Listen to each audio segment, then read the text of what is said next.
We're back. Back in action to talk about the 60,000 real estate agents that have left the industry in the United States. Wow. So the headline is Realtor Boom Ends as the Housing Market Slumps. And it goes in to say that we were at an all-time high of real estate agents. And in the last 6 months, 60,000 agents have exited the sector, the industry, according to the National Association of Realtors in the United States. So we were at an all-time high, and now that number's decreasing. Yep. I can't help but think about the last time there was a large exit in the industry, which was 2008. I know. And you've said it before that you're seeing a lot of signs that remind you of the crash of 2008. That's scary. Yeah, I mean, just from my perspective, I was 18 years old when 2008 happened. Right. But I do remember seeing several things. One of them was the closing of several Starbucks stores. Remember, there was one on every corner. Every corner. And it almost seems like we're getting there again. Yeah. Starbucks is on every corner. Every corner. But what do you think about this? The fact that all these agents have left the industry. The people that have left the industry are the ones that potentially, and these are our 2 cents, right? But most likely the part-timers. The people that need to continue to have another job to sustain themselves. The people that can't fully depend on the real estate revenue to feed their families. So what you're noticing is the exit of the excess, let's say. The people that are doing this part-time, the people that are not necessarily deeply committed. There are people that are committed, but they just don't have the ability economically to sustain this number of months without, you've got interest rates that have gone up through the roof. Now they're saying that because of the CPI numbers, they might inch up some more. How much more can they go? We're almost at 7.7 something, right? So yeah, we looked it up today. It was 7.55 on the 30-year benchmark. So 7.5. I mean, almost 8%. Almost 8%.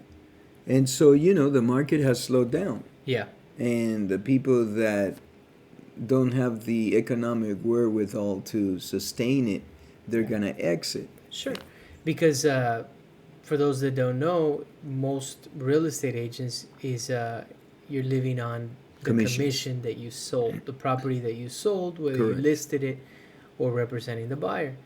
And the less deals you do, unless you're doing bigger deals, because it's a percentage of the deal that you sell.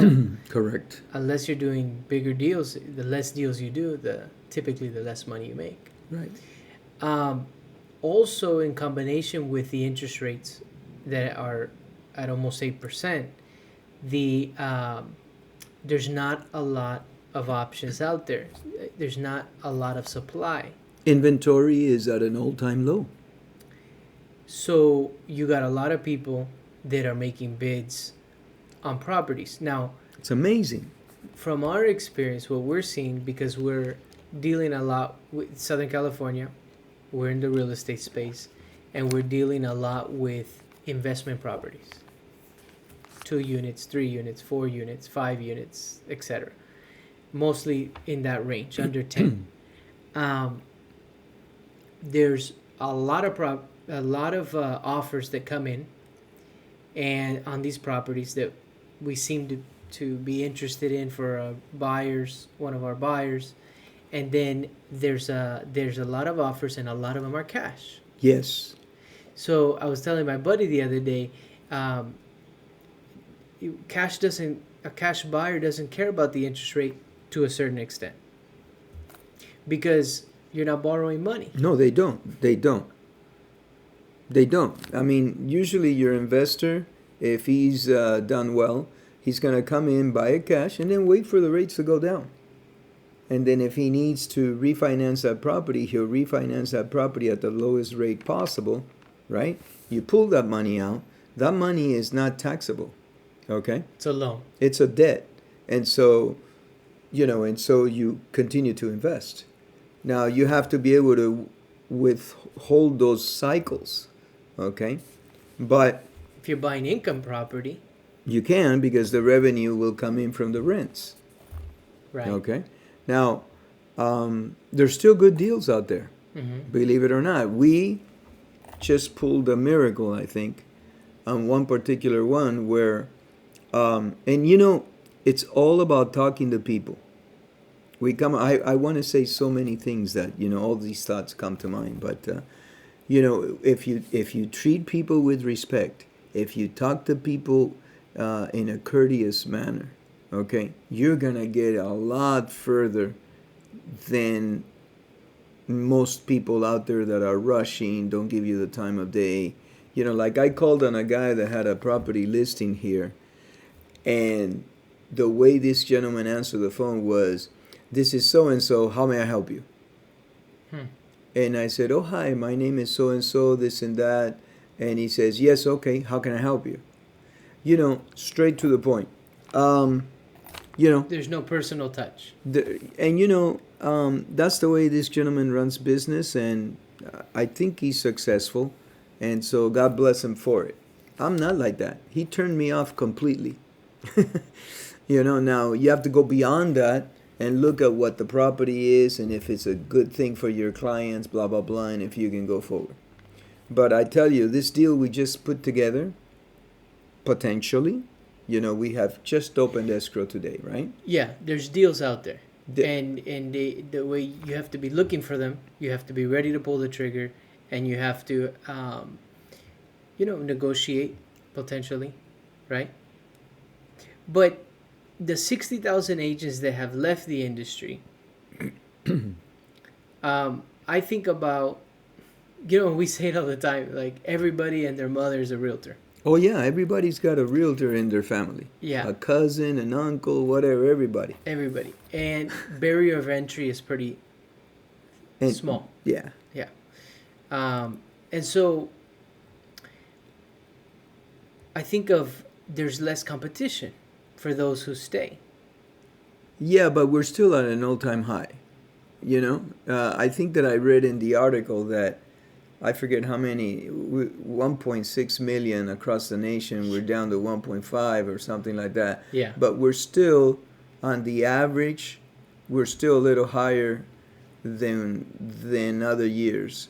But see, that doesn't bother the person that's out there day in and day out, Yeah. and learning every day and doing the market and walking the streets and, full-time dedicated to this. Yes. And I think what you're talking about is people that maybe are high performers, like full-time dedicated there. And I think I was listening to, because along with the 60,000 agents leaving, how many loan officers have left the industry? I don't know the number on that, but it's got to be huge. Because same thing, if we're talking about 7 to 8% interest rates, they can't give a loan. So, or it's difficult to. So same thing, it's not just the real estate. No. It's also how many inspection companies have left the industry, because when you buy a house, you do an inspection. Well, the number of houses being bought is dropping. And escrows. There's a lot of escrows that have closed. That have fallen out, you mean? Yeah, no. I'm talking about escrow companies. Oh, escrow companies shut down. Shut down. I know of 3, okay, that have shut down because they're not bringing in the business to sustain. And, they have employees. They have to pay staff. And, usually an escrow company is, although now you have, what do you call it, digital escrow companies? You have... like online, maybe? Like online, and you have a transaction coordinator that will transact, on behalf and so forth. But, the traditional I know of 3 that have closed down. So everything's tied into Everything's the tied into it. 60,000 agents leaving is just, that's just like a, like the iceberg. 75% of the iceberg is It's underwater. below the water. That's just a little something that's showing. Correct. But what I was gonna get to was that I texted my buddy the other day, who's in the insurance industry, which we did a video in the insurance industry that in California and many states is in somewhat of turmoil, you could say. Oh, yeah. Because insurance companies are pulling out, they're not making a profit. They're just deciding to walk away. Or, like, we got a memo the other day because we own an insurance company, and then we got a memo. One of the big writers is stopping writing till the end of the year. They're not necessarily leaving, but they informed all my staff. It's not the same thing, but essentially they're just saying no new business. No new business till next year. So one of my buddies texted me who's in the insurance industry and said, I just had my best August ever. And so what I'm getting to here is whether it's in real estate or insurance, a top performer is a top performer in any market. What do you think about that? I agree. I agree. That's what I'm saying. For the people that are top performers and stay in the real estate world or insurance world, they have less competition. Yes. You're yes, right. Because these guys that were doing part-time, potentially, and there may be some full-timers in there that have depleted the savings that they had allocated to start a new business, because that happens too. Let's say that you say, okay, I'm going to go into real estate and I have 6 months worth of savings, right? Well, you have to produce in those 6 months, because if you don't, now you're in the red, right? And so, I mean, it could have also been a bad move, a bad investment. Right. Yes. I made an investment last year on units that, potentially could have gone south. Yeah. Fortunately I came out okay. Yeah. But yeah, you make a bad investment like that and it takes out a good chunk of, let's say, your savings or your, stability. That can mess you up. Oh, absolutely. That can make you leave a certain industry. Oh, absolutely. And nowadays, we're talking about the 60,000 agents that have exited the real estate market. And by the way, correct me if I'm wrong, that was as of May, right? That was as of May of 2023. As of May. So potentially, by the time the end of the year comes out, it could be the figure will rise to about 120 to maybe 130,000. Potentially. We'll see. Yeah, we'll see. Okay. I think it'll be over 100,000. I think so too. Yeah. It would be fun to check back at this and figure it out. Yeah. Yeah, I think it'll be over 120, because now they're saying that the rates, potentially the feds may inch it up a little bit. Because today we were looking at the consumer price index, which measures inflation. Right. Has increased. Yes. So they're saying they might bring rates up a little bit. Again, all of this is speculation, but right. Can you imagine? We'll be at close to 8%. We'll be close to 8%. And what we're noticing, because we put in a ton of bids on behalf of a couple clients, we have 1031 exchanges going on. Yeah, we have several deals, and a lot of them are all cash. A lot of them all cash. That's one thing that I find interesting, because people are saying, oh, who's going to buy a house with rates this high? Who's going to buy a property? Who's going to buy units? Someone with all cash is buying. Right. I mean, there were some units that we put a bid on, very competitive. It was a really nice property, 6 units. That all cash, 15 days, boom, boom, boom. Before you knew it, they were already closed that escrow, and they got a good income-producing asset there. And they got a good deal on it. So let's for the people, and the people listening, some people say, oh, all cash, this and that. Who's got $1 million? Who's got $2 million? Who's got $500,000? There are quite a bit of people that have that money. Quite a bit. Their option, that person's thinking, hey, and for that person that has $1 million in the bank, is thinking, I can leave that money in the bank, eroding with inflation, or put it in some sort of CD, or money market, or some kind of small interest bearing account, or put it into the stock market, Yeah. take on, essentially risk all the principal, all of the money you put in there, or put it into some sort of investment product like an annuity, where they try to guarantee your principal and there are costs involved in that, or you put it in real estate. I mean, I'm sure there's other options.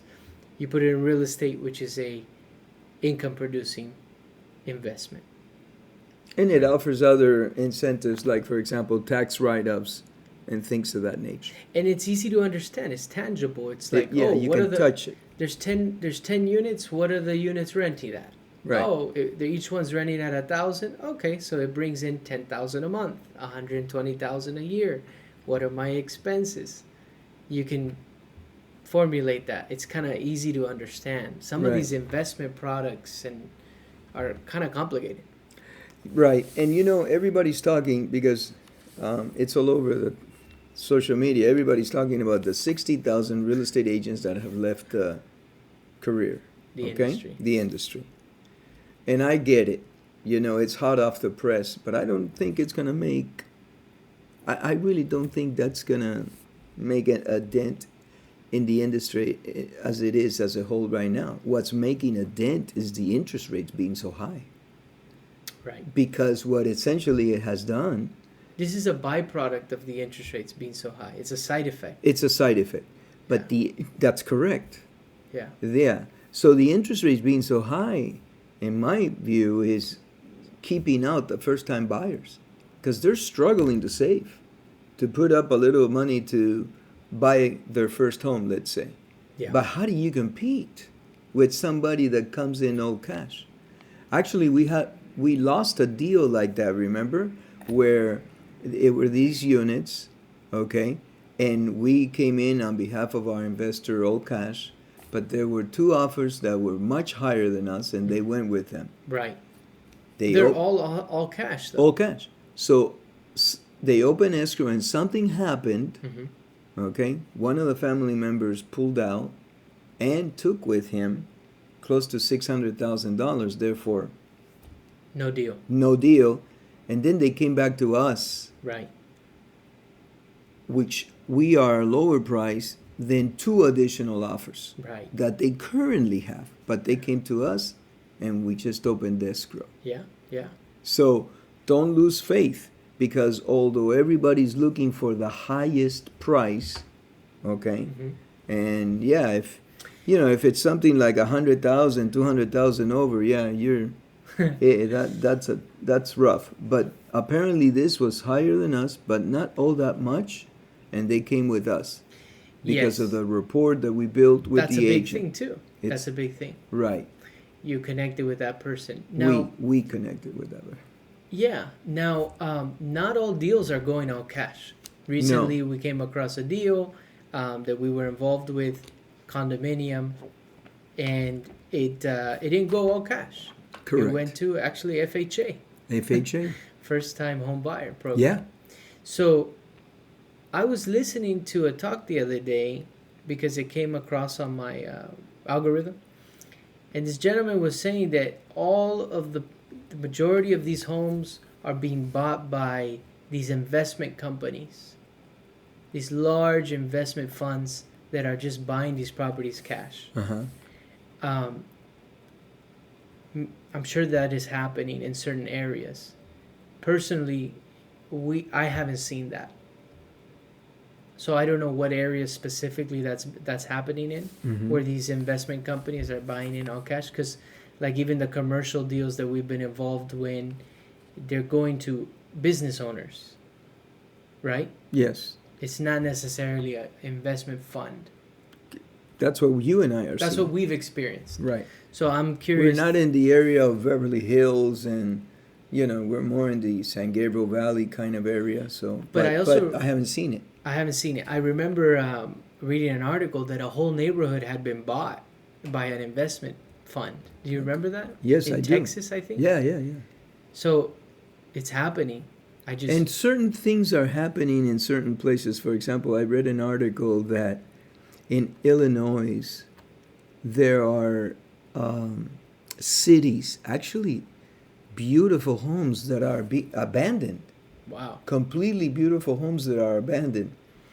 And they are also taking those homes down and building industrial, like warehouses. Hmm. So everybody's asking themselves, what's going on in Illinois? Hmm. What on earth is going on in Illinois? And Illinois is not our market, but Right. I guarantee you, we're all going to get affected Sure. by the way that this wave carries everywhere. You Yeah. know? The two essentials that I see here, the 60,000 that are leaving the industry, my heart goes out to them. Sure. Yeah. I wish them all the best, right? But I don't think that's, I mean, it's a consequence Right. of the maladies that are occurring, and there's two things. Mm-hmm. Two big things according to what I see, and you can disagree with me if you do, okay? One is inventory is very low. So even though you have very few people, let's say, We're talking Southern California, Southern the California. area that we're looking at. Yes. our inventory is very low. Right. So even though they're saying there's a lot of people staying in their homes because the interest rates are so low, they have a 2.8%, 3.1%, whatever. They have those golden handcuffs onto that mortgage, because who's going to leave a mortgage at 3% to try to get a mortgage at 7.5%? Mm-hmm. Nobody, right? So inventory is very low. So even though there's a few people buying, and those few people end up being quite a bit because inventory is so low. You see what I'm saying? Correct. Inventory is so low. So supply and demand. Supply and demand. The supply is low. The demand is still high, relatively high. The price Through the roof. Right. So the price goes up because Goes up. because And of then, I mean, it's incredible. We called this morning on another property, on other units. Yeah. Okay. And they listed it 7 days ago, and they already have 7 offers. Ours is the 8th. Yeah. And these are units. Yeah. These are Yeah. Now we don't know if they're all cash and stuff like that, and potentially they're not. But I find that that's a lot of offers for just being on the market 7 days. Yes. Yeah. No, I was trying to see here. I remember in my economics class, it was it's the Supply and demand. the supply and demand, but the price is what goes up when on the curve when the demand is higher and the supply is lower. Yeah, so we have low inventory, and again, there's still a lot of people out there looking for property. Now, Sorry, let me just read it real Sure, quick because I sure. did come out. If the price goes up, the quantity demanded goes down. But the demand itself stays the same. This is the economics. If the price decreases, quantity demanded increases. This is the law of demand. So it's saying if the price goes up, the quantity demanded goes down. But demand itself stays the same. That's what it's saying. If price decreases, quantity demanded increases. Yeah, well, prices aren't going down because inventory is low. Right. So And there's the still a supply lot is of low. people out there buying, even though every article you read is saying, hey, most people are not moving from their home because they were able to get a low interest rate. I get it. A lot of people, if some of those people were moving out, the prices would Drop. And that's what's going on. That's why people are saying, hey, when are prices going to come down? Right. I talked to an investor, a friend of ours, about 3 days ago, and he says, I'm waiting for the prices to go down. And he made that comment. I was thinking to myself, good luck. Because It will happen eventually, right? It Yeah. has to. I think so, because these interest rates Yeah. are grinding the market to a very slowdown. Not to a stop, but to a slowdown. And another thing in combination is credit card debt. Through the roof. And that's something that I've heard a lot That's lately important. because we're at all-time highs on credit card debt. So what happens when you max out every credit card that you own? Because the different reading I had been done was that credit cards are being used to pay for your essentials, right? Food, diapers, toilet paper, whatever. And what happens when you max that out? So you can no longer make that rent payment, or in the case of a mortgage, you can no longer make that mortgage payment. Yeah, it's there's hope, folks. Oh yeah, no, this is There's just hope. this is But yeah, we're just trying to analyze certain sectors of the industry. Rents are going up too. yeah. Rents Yeah. are, that's why you have rent control in some areas. Sure. Because rents are, I mean, It's so high, people are willing to pay it because there aren't that many places to rent. yeah, In a Southern 2-bedroom, California. 1-bath in Upland's going for $2,800. Yeah, a 2-bedroom in Pasadena can go for 5,000. no, well, it depends the area, but like a 2-bedroom can go for $2,500. 20. I mean, that's 3,000.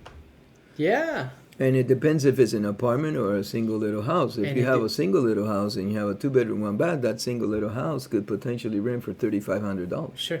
in Yeah. Pasadena. Yeah, and it depends the area. Yeah, depends the area. But the point is, no, this is not like a doom. It's just I wanted to hear your take on this. I don't know if we call it an exodus, but this portion of the Oh, real it is an estate. exodus because this figure only reaches May. Right. If you add another 5 months and you double it, that's 120. We're still short 2 months of the year. Well, if So- we were at close to 1.5 million real estate agents, Right. And let's say 150,000 end up leaving this year in 2023, that's 10%. Okay. Wow. That's a lot. Right? Actually, That's yes, 10%. yes, that's a lot. So- Those are not exactly the figures, but that would be a lot. Roughly. Yeah, It's the gonna be- article quoted different figures, but yeah, yeah, I think they said we were at 1.6. 1.6. We dropped to 1.5 at 30 or 3 something, and change. yeah. 1.53 right, million real estate agents in the United States. correct. And then, but if it drops, if we were at 1.6 and it drops 160,000 real estate agents leave the industry, that's 10%. Well, there's less competition. Yeah. Okay, for the real estate agents that are able to remain, Yeah. and most likely, I don't know. A lot of people say, look, these are the newbies, the people that are doing it part time, the people that Maybe some ready to retire. ready to retire, and that pushes you out. Sure. You're They- slowing down to the point where nothing's coming in Or maybe you just don't have enough deals. to I sustain. mean, going back to 2008, I do remember coming across different people that had, because we were marketing insurance in 2009, 10, 11. I remember we were marketing heavily to the real estate industry. Right. So we would go to the boards and very active. Everybody was hurting. And I remember hearing, oh, I lost it all in '08. Yeah. That used to be like everybody would say it, oh, I had 10 properties. I was able to keep one, or I had 10 properties, I lost them all, or I had, and also people that had left the industry, loan officers and real estate agents that had left or gotten a part-time job to be able to pay bills. So you're saying, you've been saying a lot. You're seeing a lot of the same signs all over again. Do you think there's going to be a crash? I do think that because they keep talking about soft landing. Just from my humble perspective, I think that it would be inevitable. I think eventually it gets to a point where the credit card debt is at a point where you can't put any more on your cards. So how do you pay bills? And you can't pay those bills. So you have to walk away from those bills, Yeah. and that's bankruptcy, or whatever way you walk away from those that debt. I mean, a couple years back, I remember this was at the beginning of 2021, talking to a gentleman that I know that was telling me I have 160,000 in car loans, and this was in 2021. And I remember thinking, and they wanted to make a move on some real estate, and I remember thinking 160,000 in car loans. Wow. That's a lot of money. I mean, you buy but the thing is that cars are so expensive, right? Yeah. Nowadays, you want to get yourself a nice truck, you can easily spend 60 grand. Oh, yeah. Those Raptors cost an arm and a leg. Those are even more. Right. So, And the financing.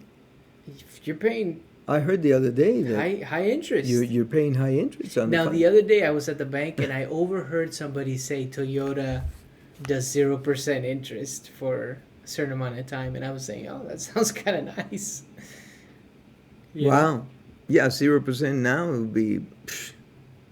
So I think that it would be inevitable. Eventually, something has to give. Yeah. Something has to give, and that. But we've been saying that for people have been saying that for so long that I don't necessarily think it's right away, because they keep finding creative ways, whether it's the government or banks or whatever, to push things down,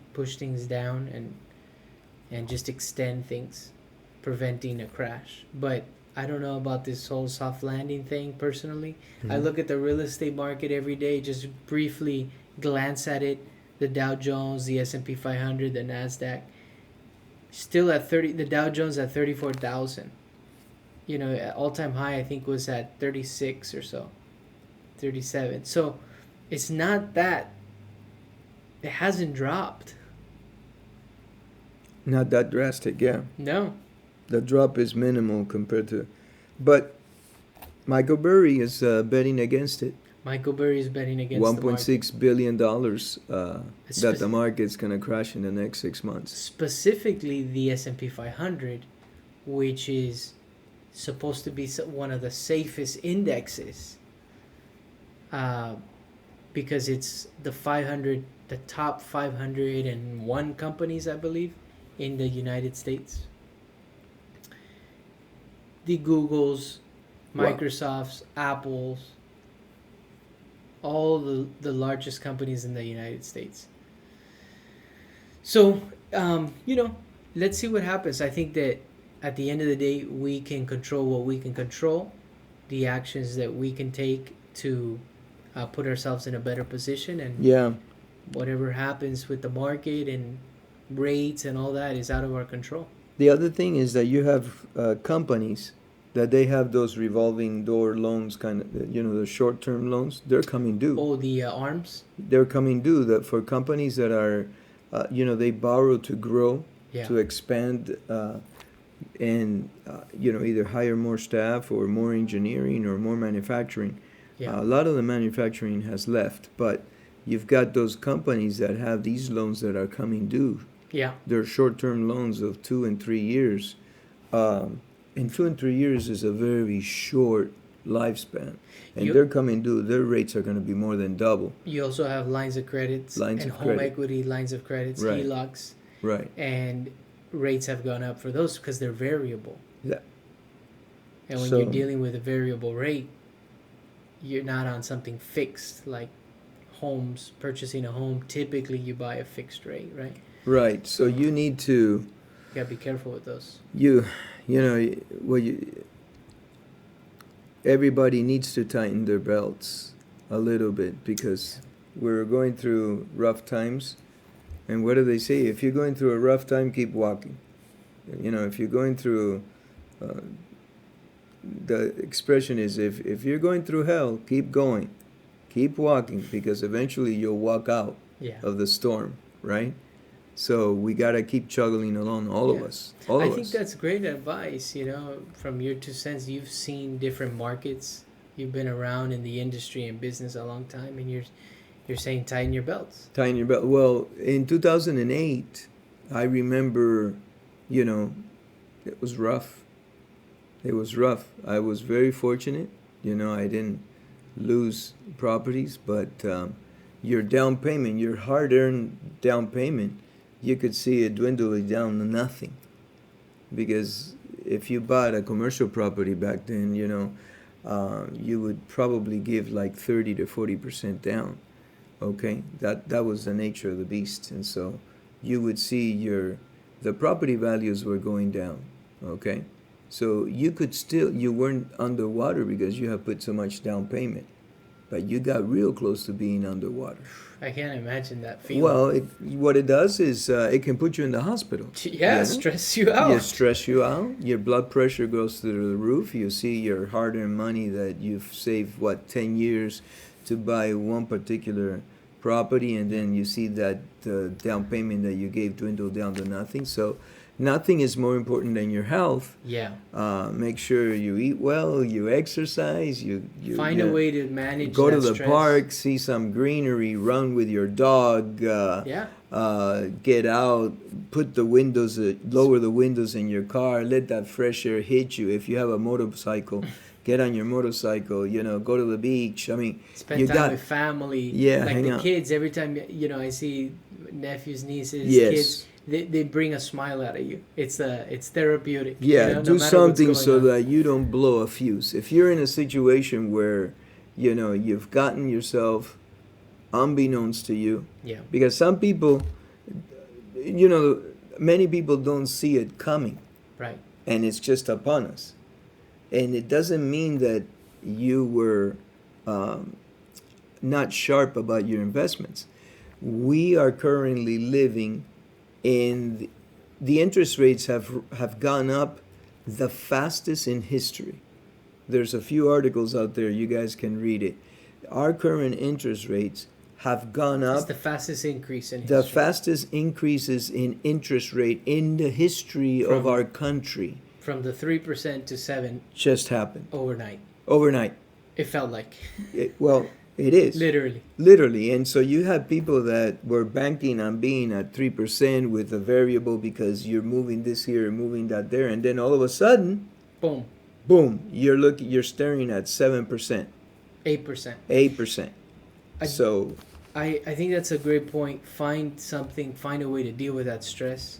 Don't let it get to you if possible. And also, we're very positive, optimistic people. right, We see opportunity, and we try to not go the negative route, or, you know, but this is actually occurring right now, and so I thought it'd be cool for us to shed light on it, Oh, your yeah. experience and ours. But I want this to be a positive thing. At the end of the day, I really believe that we can create our own economy. We can effect change in our personal bubble, right? yes, we're talking about the real estate industry, but for example, who's to say that those 60,000 realtors that are exiting the real estate industry are not going to do super well in another area, Sure. okay, and far exceed, you know, What whatever. they did in real estate. Yeah, And who's to say the ones that stay in real estate, you know, you could call a few and they're probably having their best year. You know, so that's the thing. There's always somebody's doing well. How do we hang around them? How do we learn from them? learn from them, get that energy. Yeah. You know, I'm real big on karma and energy and all that Yeah. stuff and positivity. I really believe in all of that. So do I. I steer away from negative people with a passion. I do want to say this. When you were talking about you going through 2008, Mm-hmm. and it was very difficult for Oh, you. yeah. Recently, I spent a couple of days in Santa Barbara. And I've mentioned a few times, a lot of things remind me of 2008. Right, you Just have. from my perspective as an Scary. 18-year-old, right? In Santa Barbara, in the downtown, the amount of vacancies on the retail commercial buildings was impressive. Okay. I Wow. saw a lot of vacant buildings. Some of them were banks at one point. Some of them were retail stores. And you're talking about downtown, and this is Santa Barbara. This is a place that has money. So why are all these stores vacant for lease? I only saw one that said it had a for sale sign on the main strip, which is State Street, in downtown Santa Barbara. So I just thought that was interesting because when I was, my wife was saying, when we go places, you notice these things. We're there, we're having a good time, but I'm noticing that building's vacant. That was a bank.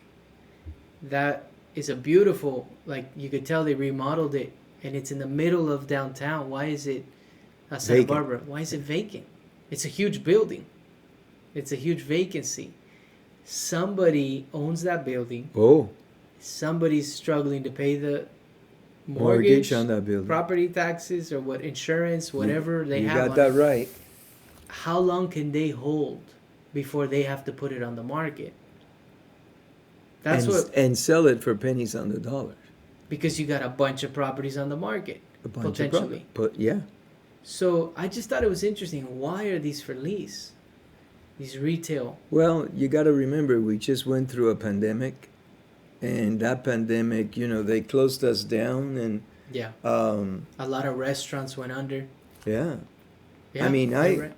I have a couple of small businesses, and throughout the pandemic, I only have 7, 8 employees, but they're working at the top of their efficiency. So we run a lean, mean machine kind of thing. Everybody was working from home. So the entire model that you have completely shifted on us. Now we had to figure out how to manage people from a totally remote site at home, and then how do you do this? And there were issues with some human resources situations because, you have the pandemic. What happens if somebody got COVID?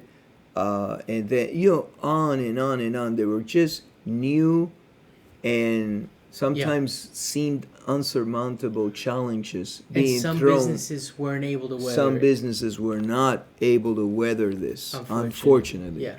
And a lot of it, some people say it's the way that it was handled. A lot of it, Another thing that I noticed that has to do with this is Los Angeles office vacancies. It's high. The vacancy rate in quarter 2 of 2023 is 20.7%. 20%. The vacancy in offices in Los Angeles.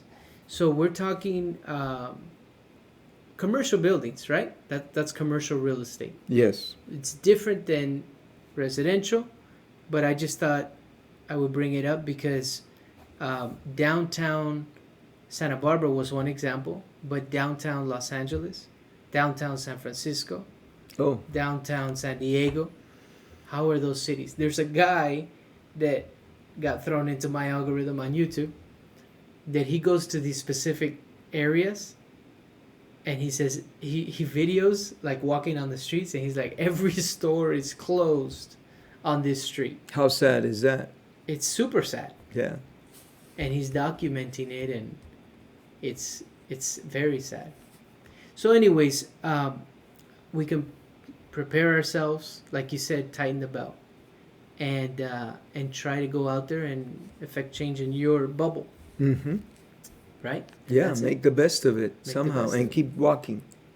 Keep like running through the storm, because eventually we'll walk out of the storm, Yeah. Yeah, that's the only advice that I know. I mean, it's rough. It's not easy. Yeah. There's a lot of people out there that I can see that are hurting and going through a lot. Yeah. So we gotta keep the chin up. Keep the chin up. All right. Thank you. All right.